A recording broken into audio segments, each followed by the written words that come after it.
Dalam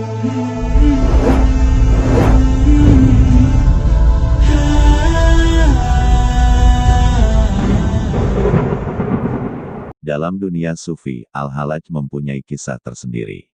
Pemikirannya tentang wahdatul wujud, yaitu paham yang meyakini bahwa seseorang mampu meleburkan diri ke dalam zat Allah, meninggalkan banyak kontroversi. Bahkan sampai sekarang pun perdebatan tentang hal itu belum juga reda. Selain itu Al-Hallaj juga sangat piawai dalam mengemukakan pengalaman spiritualnya.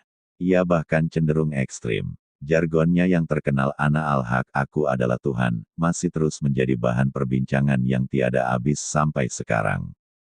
Ia lahir dengan nama Abu al-Mughis al-Husain ibnu Mansur al-Baidawi pada 858 Masehi, 244 Hijriah di Baida, di Provinsi Fars, Iran.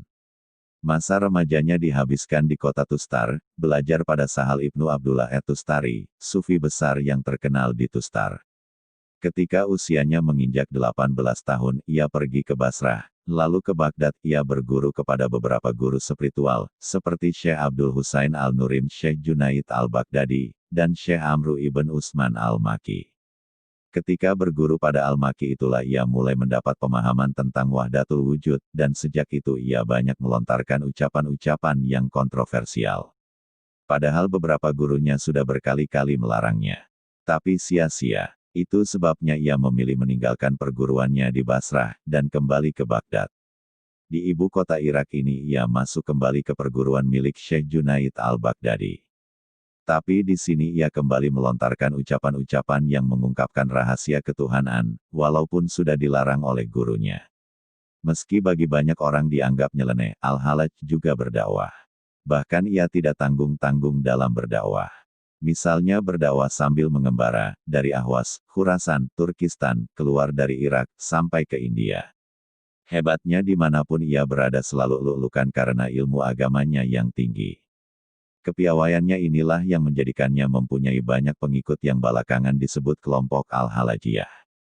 Mereka memandang Al-Hallaj sebagai waliullah yang memiliki kekeramatan.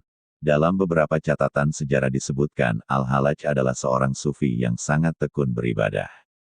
Dalam ibadahnya yang khusyuk, ia sering mengungkapkan rasa syatahat, yaitu ungkapan-ungkapan yang kedengarannya ganjil. Hal itu terjadi ketika ia tenggelam dalam fana, suatu tingkatan kerohanian ketika kesadaran tentang segala sesuatu sirna kecuali hanya kesadaran tentang Allah Subhanahu wa Ta'ala. Dari sinilah muncul ungkapan Ana al-Haq, yang oleh Al-Hallaj ditafsirkan bahwa aku berada di dalam zat Allah. Banyak ahli tasawuf menafsirkan, ungkapan itu sebenarnya tidak dimaksudkan bahwa dirinya adalah Tuhan.